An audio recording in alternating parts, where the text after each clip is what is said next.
ભગવાન અને સંતોનો યોગ ન હોત, પ્રભુની અદ્ભુત નિષ્ઠા અને એવા પવિત્ર પુરુષોનો યોગ તમને લોકોને ખરેખર ન હોત, તો આ કથા ન કરત, ભલે ગધેડાની જેમ જીવો. ગુણાદાન સ્વામીના વખતમાં બે વાત યાદ રાખજો. આ તો એક સામાન્ય વ્યસનો હમણાં ચોર્યા છે 70 પછી. અમે અભ્યાસ કર્યો છે, અમે કંઈ નાટક નહીં કર્યું, સ્કૂલ કોલેજમાં કોઈ અજામત નથી કરી. 70-75 પછી કોણ જાણે વાતાવરણ એવું.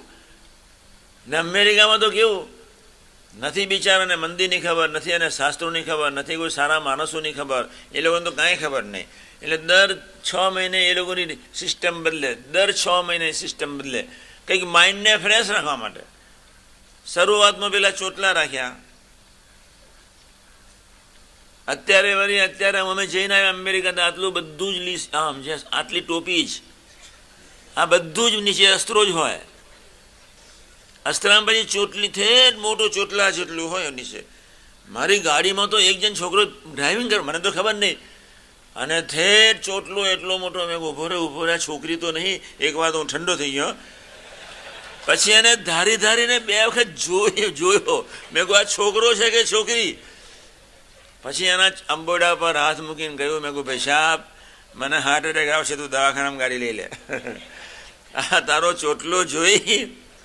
પછી અમારે જવાનું હતું 200 માઇલ, અને 200 માઇલ ધીમે રહીને ગોષ્ઠી કરતા લઈ ગયો મને 200 માઇલ. પછી અમારે પધરામણી કરવાની હતી, ત્યાં જમવાનું હતું.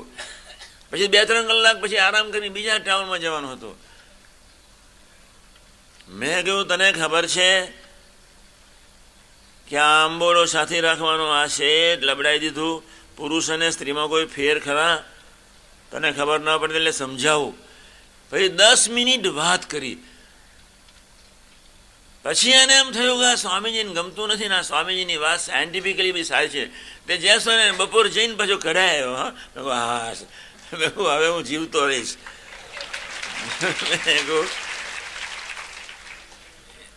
એનામાં મર્દાંગી આવે ક્યાંથી?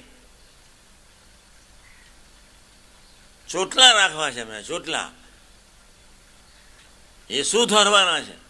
એટલે ત્યાં દર 6 મહિને નવું થાય, દર 6 મહિને નવું થાય. આ વખતે તારે ટોપીઓ જ રાખે, બસ આટલામાં જ વાર. અહીં ચારે બાજુ વ્યવસ્થિત અસરા ફરેલા આમ.